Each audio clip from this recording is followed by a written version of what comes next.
동북아시아의 중심국가로 존재감을 나타내고 있는 대한민국, 가장 가까운 주변국인 중국과 일본이 지역 영향력 확대를 위해 자국 군사력을 증강하고 있는 가운데 건국 이래 대한민국 자주국방의 상징적인 전략 무기체계이자 우리 군의 핵심 전력이 될 한국형 전투기가 시제기 동체 구조 최종 조립 단계에 들어갔다. KF-X 개발 및 양산주 사업자인 한국항공우주산업 주식회사는 지난 4월부터 KF-X 전방, 중앙, 후방동체 구조 조립에 착수해 8월 현재 최종 조립 단계에 들어갔으며 내년 상반기까지 시제기를 완성시키기 위해 박차를 가하고 있다. 2010년부터 탐색 개발에 들어간 KF-X 개발 프로그램에 따르면 오는 지난해 상세 설계를 거쳐 내년 6월 이전에 시제기를 롤아웃할 예정이며 총 6대가 제작되는 시제기는 다양한 지상 시험을 거쳐 2022년 상반기 중에 초도 비행을 하게 된다.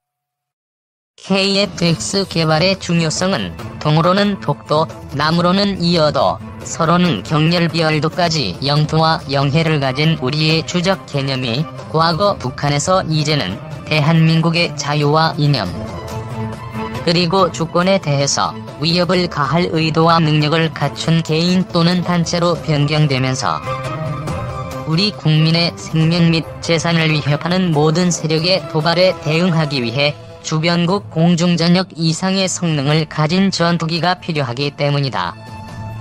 21세기 현대전장은 공중우세 확보가 승패의 관건으로 KF-X는 선제적 공격과 방어, 지상 및 해상 전력과 합동 및 연합작전이 가능한 다목적 전투기로 개발 중이다. 앞으로 5년 후에는 영공수호 일선에서 오랜 세월 활약하며 노후화된 F4와 F5 전력을 대체하고 F-35E, F-15K, KF-16, FA-50 더불어 우리 영공을 지키는 핵심 공중전력이 될 것이다. 1세대 KF-X의 본격 양산 및 실전 배치는 2026년부터이며 전체적인 성능은 1세대 거쳐 2029년 나오는 2세대에 더욱 업그레이드된 기체로 선보일 예정이다.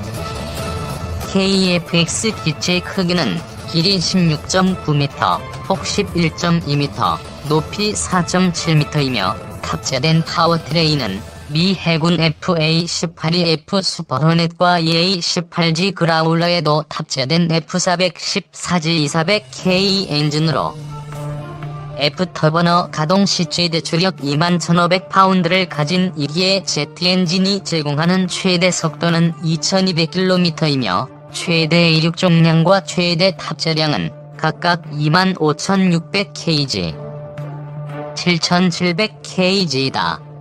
기체 주요 특징으로는 국방과학연구소와 한화시스템에서 개발한 자동 지형 추적 기술이 더해진 능동 위상 배열 레이더를 포함하여 비행제어 컴퓨터와 임무 컴퓨터, 전자광학 표적 획득, 추적 장비 등과 같은 국산 핵심 항공 전자 장비가 탑재되며 공대지와 공대공 정밀 유도무기 장착이 가능한 10개의 무장 하드포인트가 장착될 예정이다.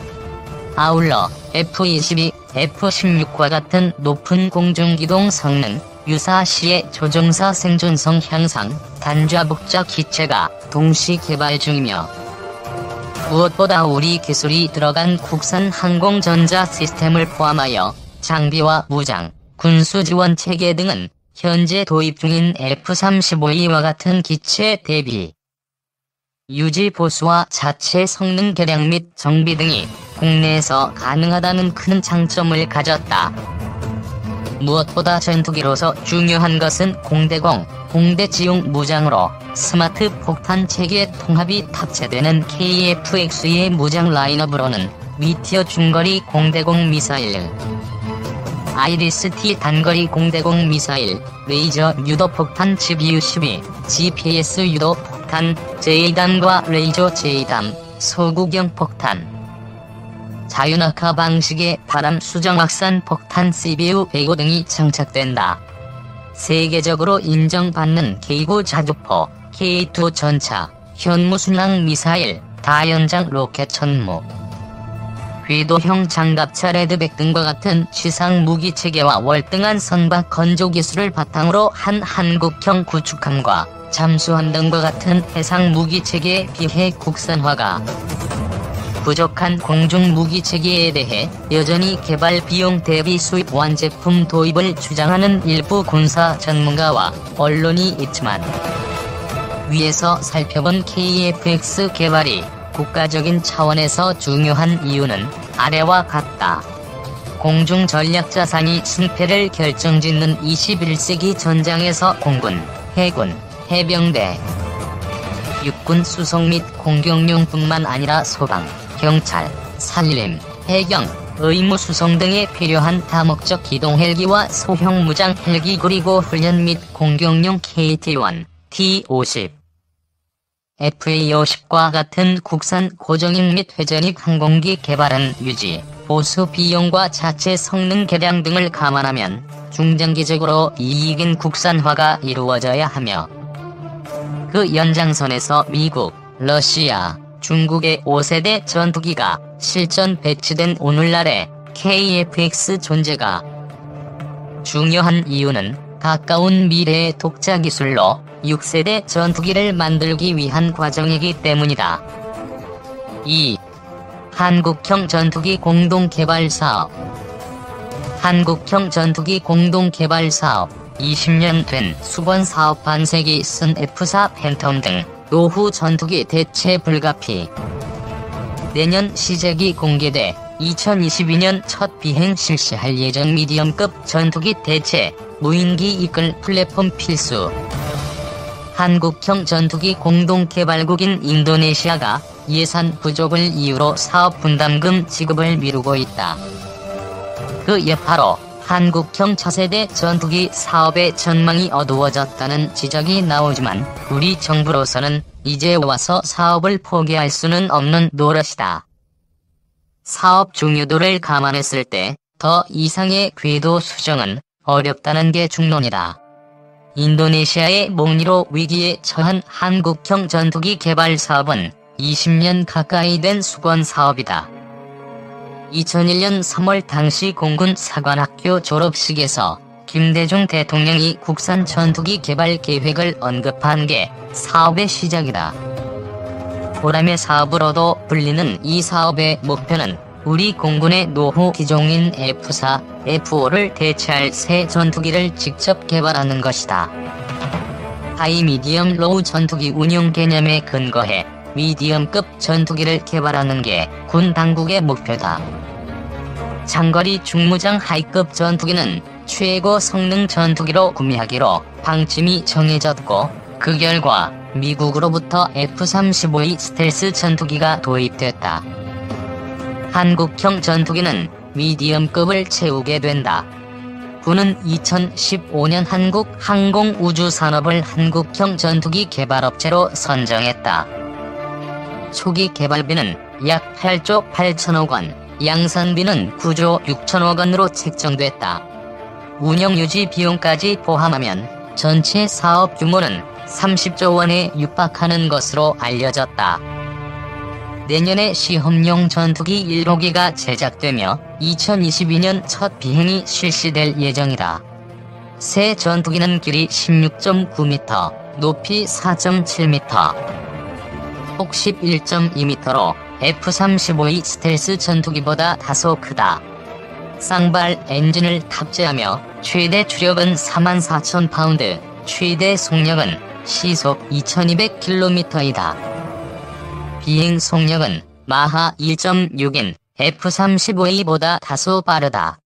스텔스 기능이 없는 점이 흠이다.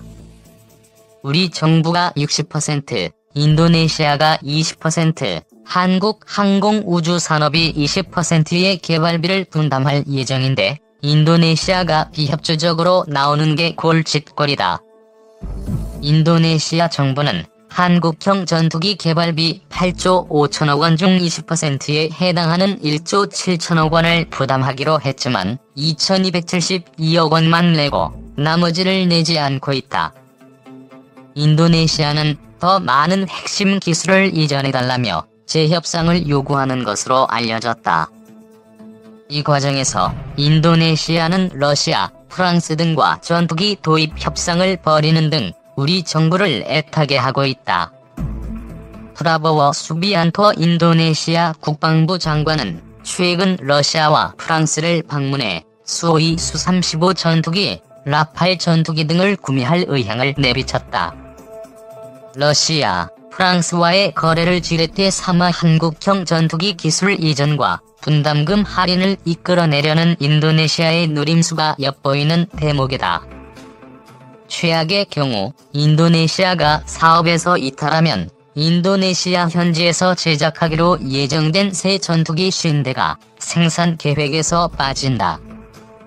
계획한 전투기 생산 대수가 줄어들면 전투기 대당 가격이 올라가 수출 등에 악영향을 미칠 수 있다. 이 때문에 정경두 국방장관이 지난해 12월 인도네시아를 직접 방문해 프라보워 장관을 설득했다. 정 장관은 한국형 전투기 공동개발 사업의 인도네시아 총괄 책임자인 마흐푸드 MD 장관과 만나 사업의 중요성을 강조했다.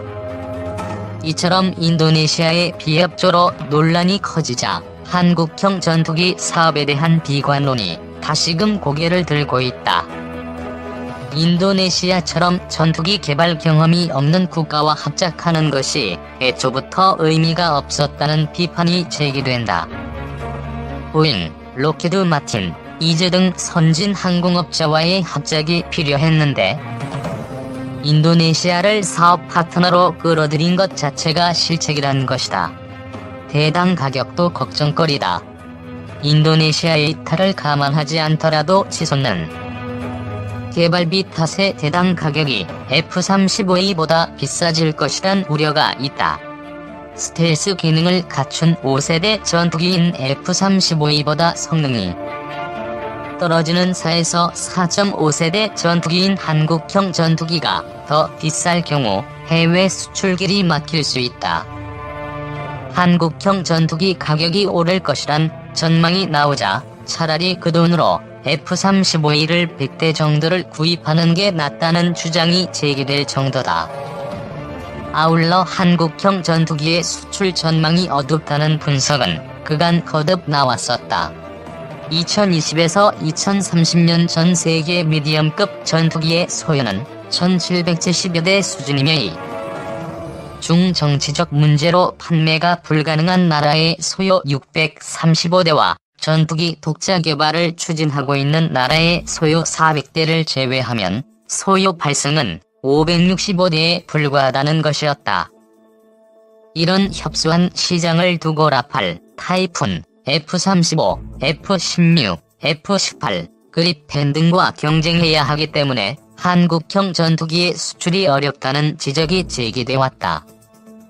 게다가 한국형 전투기에 들어간 미국산 장비로 인한 미국 정부의 수출 허가 문제가 수출의 걸림돌이 될 수 있다. 이 같은 비판이 여전하지만 이제는 돌이키기는 어려운 상황에 처했다는 견해가 지배적이다. 당장 내년에 시제기가 나오는 마당에 사업을 엎는 것은 사실상 불가능하다. 미디엄급 전투기를 채우는 게 급선무다. 한국형 전투기는 이미 노후화된 미디엄급, 로우급 노후 전투기를 대체해야 한다. 현재 우리 공군 전투기는 400여 대다. 전략적 타격 능력을 발휘할 수 있는 하이급 전투기, 다양한 작전에 투입 가능한 미디엄급 전투기, 지상군 지원에 주로 쓰이는 로우급 전투기가 있다. 이 중 미디엄급 F-4 팬텀과 로우급 F-5 제공호는 각각 1960년대와 1980년대부터 운용돼 순차적으로 퇴역이 이루어지고 있다. 한국형 전투기가 이를 대체해야만 우리 공군의 공중 전력이 유지될 수 있다. 군 관계자는 전시에는 소티가 필요하다며 많은 소티를 하루에 운영해야 우리에게 위협이 되는 북한의 이동식 발사대를 부수고 지상군 이동을 차단하고 수도권을 위협하는 장사정포를 무력화할 수 있다고 설명했다. 전 세계적인 무인기 발전 추세를 따르기 위해서도 한국형 전투기는 필요하다. 무인기 기술이 발전함에 따라 향후 공중전 양상이 달라질 것으로 보인다. 유인 전투기를 축으로 삼아 다수의 무인기들이 편대 비행하며 작전을 수행하는 형태가 될 가능성이 크다. 미 공군이 시험 비행을 시작한 XQ-58A 발키리가 대표적인 사례다. 우리 군이 국산 전투기를 보유하지 못하면 앞으로는 해당 전투기는 물론 이에 딸린 무인기들, 그리고 전투기와 무인기를 연결하는 제반 기술까지 모두 돈을 주고 사들여야 하는 사태에 직면할 수 있다. 각종 무기체계의 운영 유지비가 갈수록 비싸지는 점도 고려 사항이다. 미국 등 군사대국들은 무기를 판매할 때는 비교적 저렴하게 내준 뒤 향후 수리나 최신화 과정에서 거액을 요구하고 있기 때문이다.